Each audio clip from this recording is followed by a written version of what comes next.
जब मैंने पहली बार योगा प्राणायाम किया तो गली के लड़कों ने, गली के लोगों ने मजाक उड़ाया, बोला ओ इनको देखो ये बॉडीगार्ड बनेंगे। हेलो, तो मुझे लगा यार यहां तो एक्सरसाइज होगी नहीं, तो मेरे स्कूल और मेरे घर के बीच में एक शमशान घाट पड़ता था। हेलो, समझ में आ रहा है? मेरे स्कूल और मेरे घर के बीच एक शमशान घाट पड़ता था। मैं मास्टर जी की हाजिरी भर के शमशान घाट आ जाया करता था और वहां मैं कसरत करता था। मैं 4-4, 5-5 घंटे, जैसे अभी ब्रजेश जी ने मोहम्मद अली की कहानी सुनाई, वैसे मैं 4-4, 5-5 घंटे एक्सरसाइज करता था।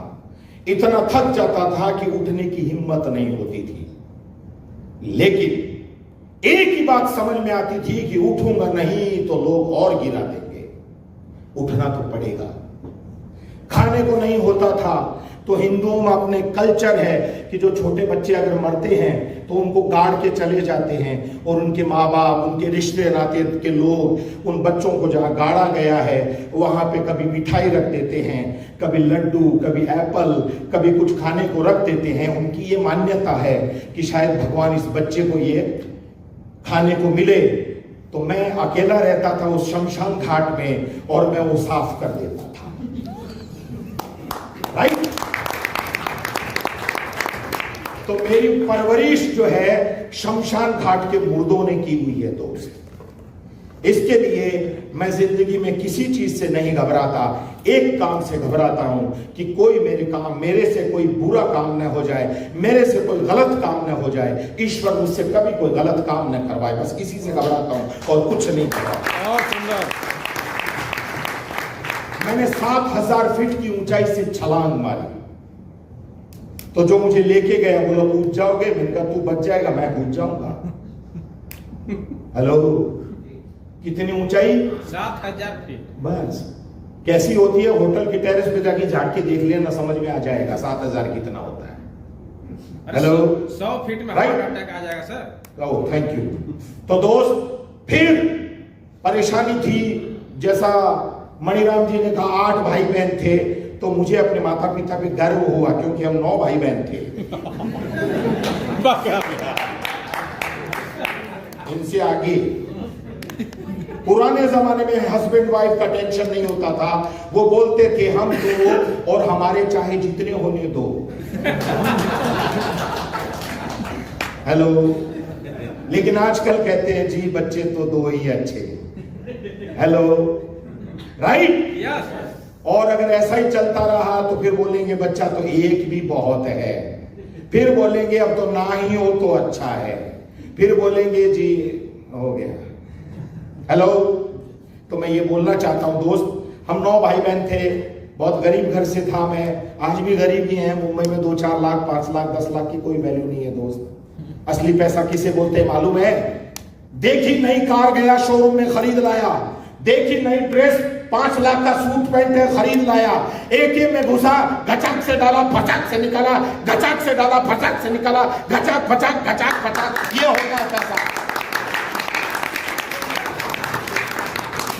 लेकिन अपन क्या करते हैं, जैसे ही अपन एटीएम में घुसाते हैं, मशीन एटीएम को पकड़ लेती है।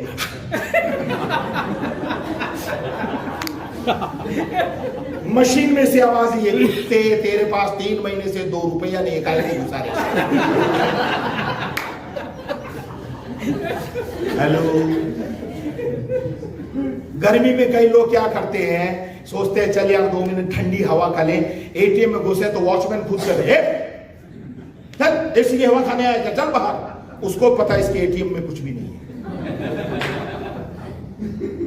फिर भी कईयों को पूछो तो जैसा मणिराम जी ने कहा सुबह ट्रेनिंग में, कईयों को पूछो तो कहते हैं मैं खुश हूं।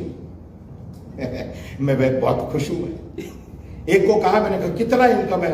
बोला 20,000 आता है। मैंने बोला तो खुश है? बोला हाँ एकदम खुश हूं। मैंने कहा कभी बीवी से पूछ लेना, पता चला साड़ी कोई और लाके दे रहा है।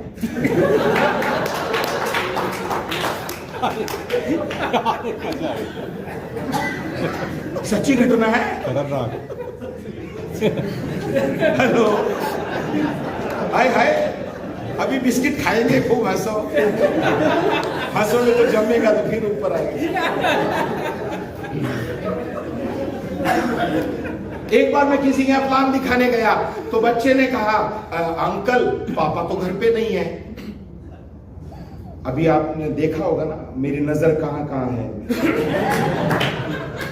तो मैंने जाते जाते बच्चे को बुलाया, मैंने कहा सुन बेटा, पापा को बोलना आइंदा मना करे तो कम से कम जूते तो छुपा के रखे।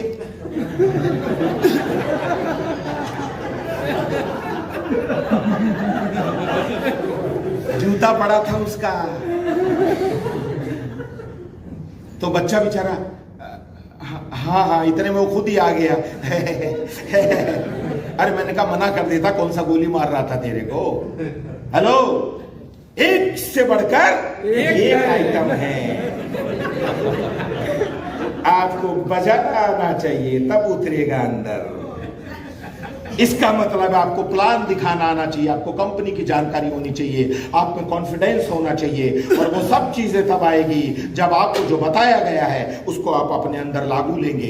अभी अभी मैं बाहर गया वो चाय वाय के बोलने के लिए, तो एक सर बोल रहे थे, सर हमारे बीच में 2-3 ऐसे लोग हैं जो हर आधे घंटे में बाहर घूम के आ जाते हैं। तो मेरे मन में आया कि ऐसा ही क्यों घूमते हो? अरे हर आधे घंटे में बाहर ही घूमने जा रहे हो तो कटोरा लेके जाओ, शाम तक कुछ लाओगे इसमें।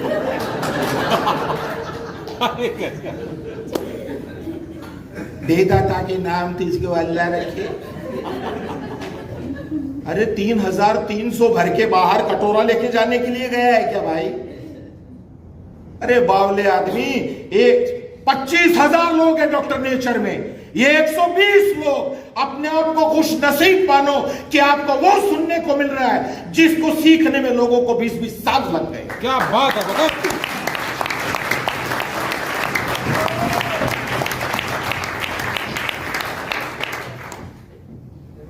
यस, मैं गरीबी की जिंदगी थी तो मेरी जिंदगी के कुछ उसूल है, मरूंगा तो आप लोगों के सामने आएगा।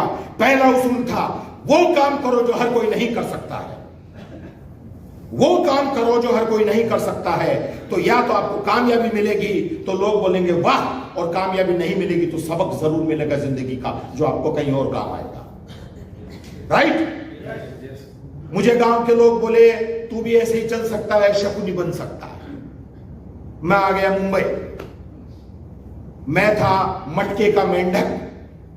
हेलो, जैसे नेटवर्किंग में होता है ना, नया नया आदमी आएगा, जैसे ही जुड़ेगा उसको 2-4 हजार आएगा, और एक आदमी स्टेज पे आके बोलेगा कुछ नहीं थे 2-4 लोग थे बस, उससे मेरी यात्रा शुरू हुई, आज मुझे 10 लाख आ रहा है। वो जो नया आदमी है ना, जो पहली बार आया है, वो मन ही मन सोचेगा मेरे पास तो 500 लोग हैं, मैं तो फोड़ के रख दूंगा।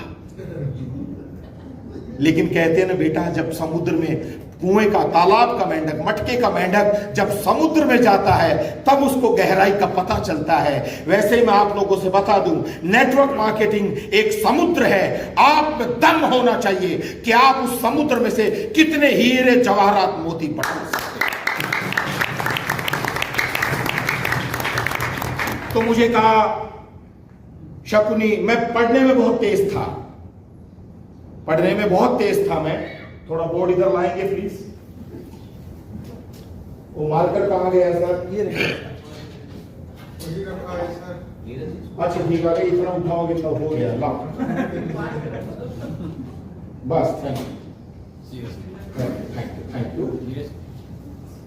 चलेगा, अच्छा सीधा करो इसको। यस, मैं पढ़ने में तेज था भाई, मुझे ऐसे नंबर आते थे। कैसा है पीछे वाले, कितना लिखा? आपको अगर ऐसे नंबर आएंगे तो कैसा चलेगा? बढ़िया ना? मुझे ये नंबर 3-4 साल के जोड़ के आते थे।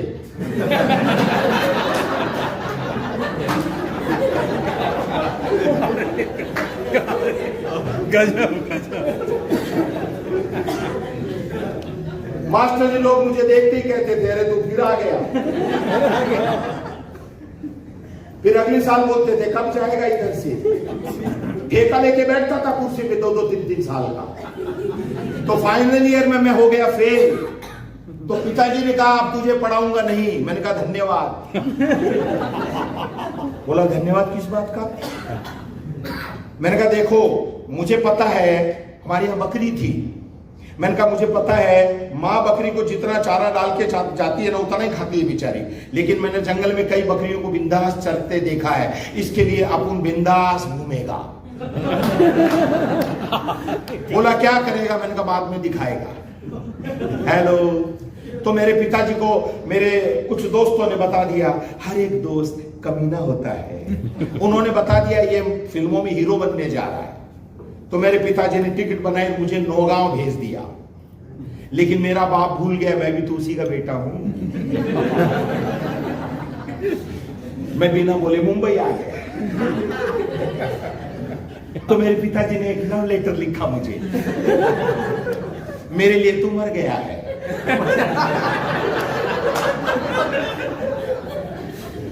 मेरी लड़की को कंधा नहीं देने का। मैंने लव लेटर लिया और जेब में डाल दिया। Okay, yes. फिर संघर्ष की यात्रा शुरू हुई। न खाने को, न ओढ़ने को, न पहनने को। लंबी कहानी है, जाने दीजिए। खैर, लेकिन मन में, आपको टाइटल दिख रहा था ना, लक्ष्य। मन में एक लक्ष्य था कि मुझे कैसे भी करके एक्टर बनना है। एक्टर बनना है। मैं एक्चुअली ट्रेनिंग लेने वाला था, लेकिन समय कम है, इसके लिए मैं आपको कुछ मेरा अनुभव बता रहा हूं। बोर तो नहीं हो रहे? नहीं। बोर भी होगे तो क्या उखाड़ लो, 30 रुपए दे के आए हो।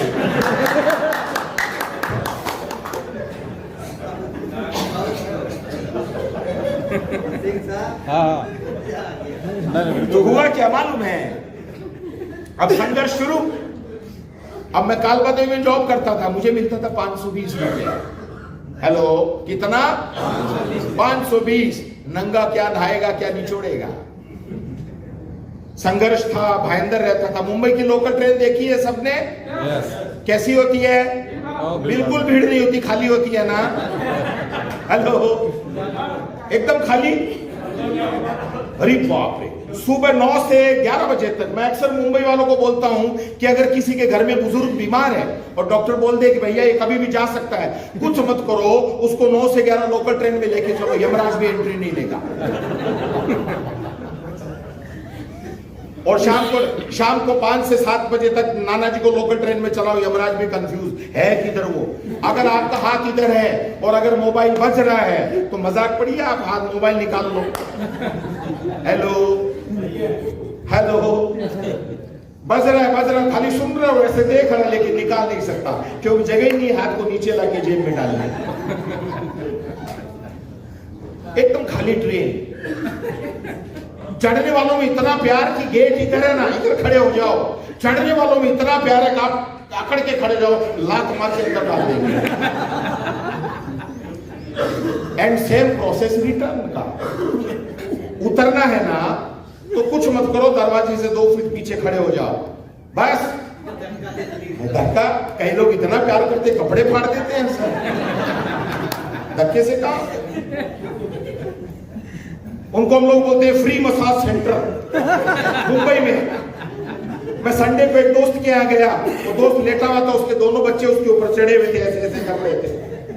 तो मैंने कहा भाभी ये क्या हुआ? बोली भैया संडे है ना। मैंने कहा संडे? बोली हाँ संडे है, लोकल में गए नहीं तो इनका बदन दर्द कर रहा, बच्चे दबा रहे। वहां ये लगता है, ये लगता है, ये लगता है, तो बदन में दर्द होता है। तो संडे को मसाज होती नहीं तो बच्चों से करवानी है। गुड यार, गुड। हेलो, मजा आ रहा है? यस। ताली बजाओ एक बार।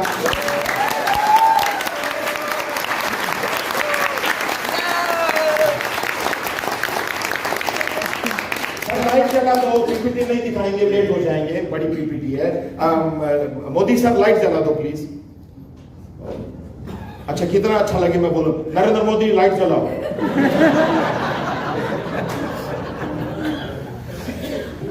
ओके, अब इतनी भीड़। तो मेरे एक दोस्त ने मुझे पृथ्वी थिएटर, अब देखो मेरा एक इंटरव्यू बड़ा वायरल हो रहा था। फिल्मों में काम करना है तो फिल्म लाइन में जाने के 3 तरीके होते हैं। मेरा एक वीडियो वायरल हो रहा है। या तो आप बहुत किस्मतवान हो, बहुत बुलंद किस्मत हो आपकी। अगर अपनी ही बुलंद किस्मत हो गई होती तो धीरू भाई अंबानी के घर में पैदा हो गए होते। तो पहला चैप्टर क्लोज। हेलो, डर गए क्या? नहीं। दूसरा, आप शानदार हो, 6 फीट की हाइट हो, तिवारी सर जैसी मस्त पर्सनैलिटी हो, अपन शक्ल से 420 लगते हैं। हेलो, दूसरा चैप्टर क्लोज। तीसरा, आप में टैलेंट हो, आप बढ़िया एक्टर हो, और जो भी मिरर के सामने जाके ऐसे कर ले वो अपने आप में अमिताभ बच्चन और शाहरुख खान। मैं भी ऐसा ही था। अब मेरे संघर्ष का दौर शुरू हुआ। मैं शफी नामदार से मिला। मैं अंग्रेजी में MBBS, PPC, CCC, DD फट फट फुट, इतना बड़ी डिग्री है मेरे पास। मुझे शफी नामदार एक्टर है, उन्होंने पहली बार पूछा डू यू नो इंग्लिश? मैंने कहा यस। बोला व्हाट इज योर नेम? मैंने कहा बस।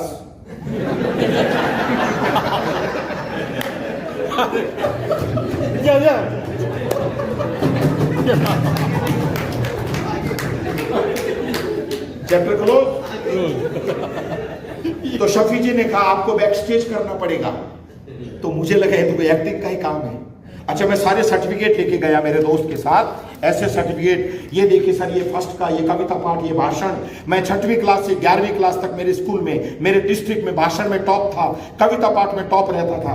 एकदम दिखाया उसको, उसने देखा। खैर वो लंबी कहानी है, मेरी हिंदी अच्छी नहीं थी। देखा उसने, रिजेक्ट किया मुझे। फिर बोला बैक स्टेज करोगे? तो मुझे लगा कोई एक्टिंग का काम है। मैंने तुरंत कहा हाँ ओके। बोला आ जाना दूसरे दिन में, एक राजपोपट स्कूल है वहां पे जब गया तो उसने कहा चलो ये कपड़े प्रेस करो, इधर पोछा मारो, इधर झाड़ू लगाओ, चाय बनाओ। मैंने कहा ये लो, ये तो शाहरुख खान की हत्या हो गई। अरे बाप रे, आसमान से गिरे खजूर में अटके। तो मैंने कहा सर एक्टिंग बुलाया, एक्टिंग पहले सब काम करो। अब दोस्तों को बोल चुके थे एक्टर बनेंगे, गांव में चिट्ठियां लिख चुके थे बड़े बड़े एक्टर बनेंगे। कई लोग लिख के पूछते थे कब बनेगा। हेलो, खैर पीछे जाने का रास्ता नहीं था। मैं आपको एक छोटा सा मैसेज देना चाहता हूं। अगर जिंदगी में आगे बढ़ना है, अगर जिंदगी में आगे बढ़ना है तो बैक गियर निकाल के फेंक दो, या तो आगे जाओगे या ठुकोगे, कुछ नहीं होगा।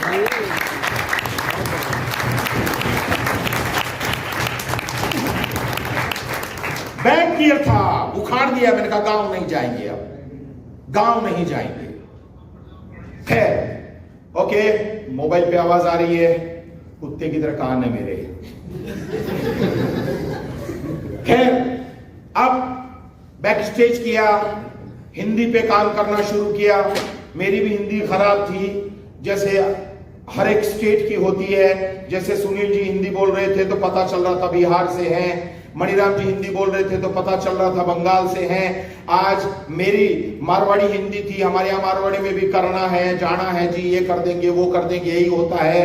और मैंने उस हिंदी को सीखने के लिए 1 साल, हेलो, हिंदी जलाल आगा से सीखने के लिए वो कई बार मुझ पे जूता फेंक देता था। मैंने जूता खाया और सन 2002 में डिस्कवरी चैनल के लिए हिंदी की कमेंट्री के लिए सिलेक्शन हुआ और मैं पूरे भारत में नंबर 1 पे आया।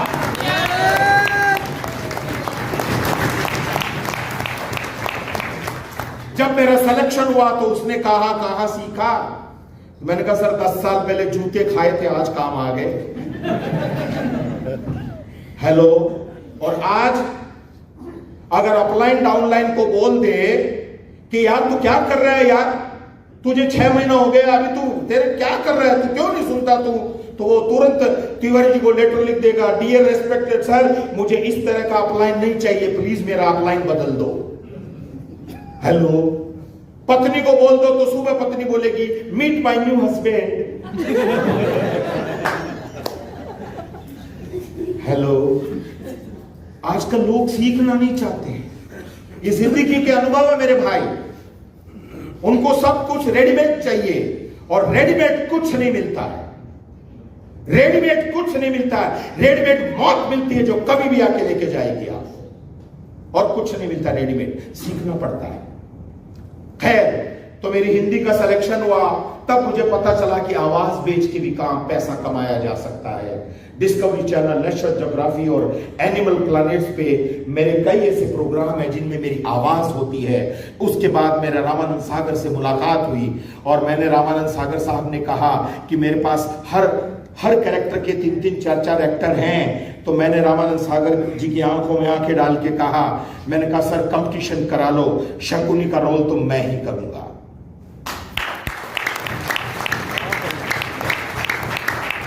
तो उन्होंने ऐसे देखा, एक आंख थोड़ा ऐसे थी, ऐसे देखा,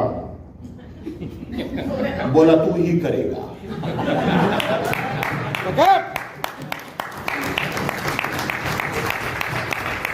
तो उनका बेटा बोला अरे पापा जी, बोला पापा जी गया तेल लेने, इस लड़के का कॉन्फिडेंस दे।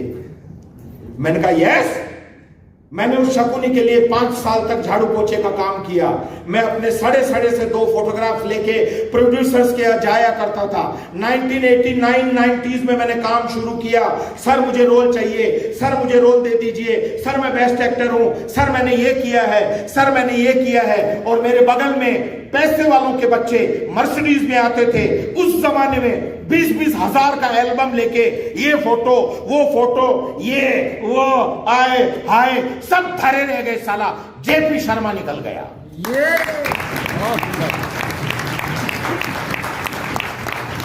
कारण क्या था मालूम है? विश्वास। मेरा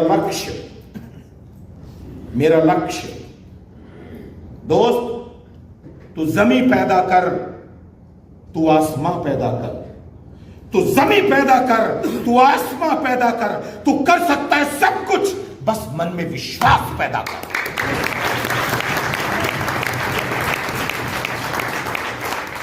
अब वहां से अपना शकुनी का रोल मिला। पहली बार मां से मिलने गया 6 साल के बाद। मां से बोल के आया था कि मां मैं कुछ बनूंगा तभी तुमसे मिलने आऊंगा, नहीं तो मिलने नहीं आऊंगा। मरूंगा नहीं, लड़ाका हूं, फाइटर हूं, लड़ाई लड़ूंगा जिंदगी में। 15 साल के बाद अपने आप को सीधा चलना सिखा दिया, बाकी की दुनिया को तो मैं देख ही लूंगा, कोई टेंशन नहीं। 6 साल के बाद जब मैं पहली बार गांव आया, तब उन्हीं गांव वालों ने जिन्होंने मेरा मजाक उड़ाया, उन्होंने मालाएं पहना के मेरा स्वागत किया।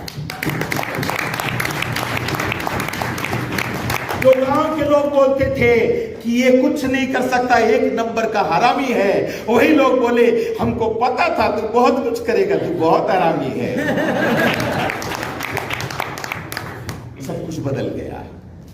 दोस्त, आप नेटवर्क मार्केटिंग में आए हो, आप झोला लगाए घूमते हो, आप बाइक पे जाते हो, कार में जाते हो, आप बसों में धक्के खाते हो, कोई मायने नहीं रखता। आप जिस दिन कामयाब हो जाओगे, लोग आपको, जैसा भी ब्रजेश जी ने कहा, मणिराम जी ने कहा, सुनील जी ने कहा, आप उनके हीरो बन जाओगे, उनके रोल मॉडल बन जाओगे। लोग बोलेंगे ये होता है साला नेटवर्कर।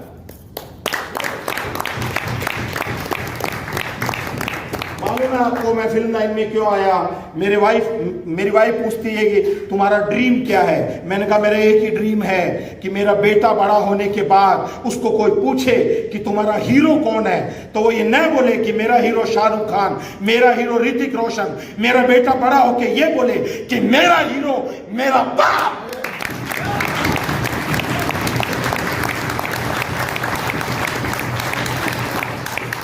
जिस दिन आपका बच्चा बोल दे मेरा हीरो मेरा बाप, उस दिन आपकी जिंदगी सफल है दोस्त, समझ लो। और नहीं तो कीड़े मकोड़े जैसी जिंदगी है। 140 करोड़ तो हिंदुस्तान में है, 7 अरब आबादी पूरे वर्ल्ड में है। यूं चींटियों की तरह मसल जाओगे। मैं कहता हूं लोगों को अक्सर कि यार जिंदगी में ऐसा कुछ कर जाओ कि लोग जाने के बाद याद करें। हेलो, लोग जाने के बाद याद करें। सुबह मणिराम जी ने एक स्लाइड दिखाई थी, पैसों का इस्तेमाल मत करो, दिखाया था ना सर। हेलो, कई लोग पैसों की हेरा फेरी कर देते हैं, करते हैं कि नहीं करते? करते हैं। मत करो। कई बार जाने अनजाने में भी गड़बड़ हो जाती है। पता चला लीडर ने 10,000 दिया था और आप रात को निकल लिए। सोचा सुबह कर दूंगा और रात को निकल लिए। आपके मन में बेईमानी तो नहीं थी, लेकिन आपने उस दिन काम नहीं किया। अब मजे की बात देखिए, जिस आदमी का 10,000 खो गया है ना, वो अगर नॉर्मल पानी पिएगा तब तो ठीक है, लेकिन अगर वो ऐसे पानी करके पिएगा तो तुरंत बोलेगा कुत्ता मेरा 10,000 खा गया। हेलो, एक एक पैसे का हिसाब रखो दोस्त। ये नेटवर्क मार्केटिंग का बिजनेस है ना, बहुत ईमानदारी का बिजनेस है। मैं अक्सर बोलता हूं, नेटवर्क मार्केटिंग की बड़ी से बड़ी बिल्डिंग बुनियाद पे टिकती है और उस बुनियाद का नाम है ईमानदारी।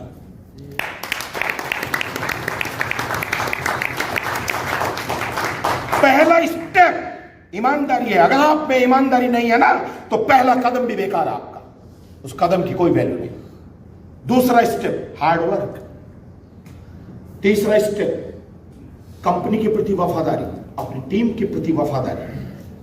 सब लोग यही तो बता के गए हैं सुबह से, और समय कम था, इसके लिए मैंने सोचा कि 5:30 सर चाय लग गई, वाह लग गई, बस तो ठीक है, हमारे को भी लगी हुई है जोर से, बस 2 मिनट। तो दोस्त मैं इतना ही कहूंगा, ये जिंदगी है, कामयाब लोगों की पूछ होती है, नाकामयाब लोगों को कोई नहीं पूछता।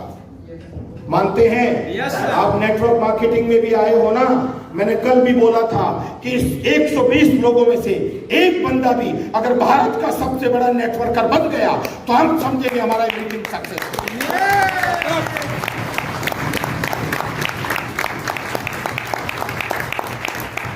मैंने अच्छी जिंदगी जी है। जेपी शर्मा एक्टर टाइप करो, मेरा पूरा परिचय आपके सामने आ जाएगा। अच्छी जिंदगी जी है। बस मैं लास्ट में एक छोटी सी बात इतनी ही कहूंगा दोस्त, जिंदगी वो नहीं है, जिंदगी में भगवान आपको वो नहीं देता है जो आप चाहते हैं, बल्कि भगवान वो आपको देता है जिसके लिए आप डिजर्व करते हैं। क्या बात है। राइट? तो दोस्त ऐसा कुछ कर जाओ यार। इस दुनिया में आए हो, डॉक्टर नेचर वेलनेस में आए हो, तो ऐसा गदर मचा दो, ऐसा गदर मचा दो नेटवर्क मार्केटिंग कंपनियों में कि मरने के बाद ऊपर जाओ तो भगवान खुद आपको लेने आए और बोले, आ मेरे यार, तूने नीचे गदर मचा दिया।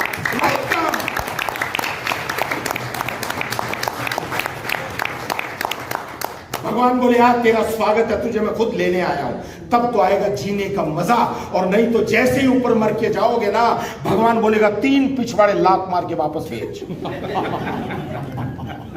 डिसाइड करो, डिसाइड करो, लात खा के फिर से आना है या भगवान आपका स्वागत करके अपने पास रखे, वो काम करना है। तो अगर आप नेटवर्क मार्केटिंग कर रहे हो तो ईमानदारी से करो। डॉक्टर नेचर जैसा प्लेटफॉर्म आपको मिला है। एक ही बात कहूंगा, दिन रात 24 घंटे मणिराम जी ने कहा 8-10 घंटे काम करना पड़ेगा। मैं तो इतना कहता हूं दोस्त, जाओ खाओ पियो सो उठो, साला नींद में भी ऐसा लगे मैं शुगर बैलेंस की बोतल पे सो रहा हूं, मस्त। सच्ची क्या जुनून है जो है। जुनून होना चाहिए, जुनून होना चाहिए। अरे कुछ रात को बड़बड़ाए भी तो आपको, अभी मैं ब्लड टेस्ट कराने गया शुगर का, तो मेरे ब्लड टेस्ट में निकला डॉक्टर नेचर पॉजिटिव।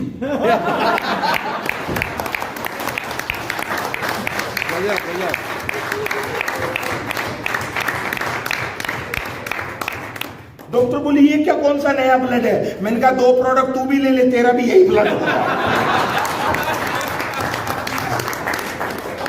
तो दोस्त मैं इतना ही कहूंगा, अगर डॉक्टर नेचर में आए हो तो गदर मचा दो, रात दिन एक कर दो। करोड़ों रुपए का महीना आपका इंतजार कर रहा है। बस याद रखो, एक जिंदगी मिलती है, इस जिंदगी को आपको कैसे जीना है यह आपके हाथ में है। डॉक्टर नेचर रूपी मौके को कैसे भुनाना है यह आपके हाथ में है, क्योंकि जिंदगी मौके कम और धोखे ज्यादा देती है, और डॉक्टर नेचर एक मौका है, इसको भुना लीजिए। Thank you. नमस्ते।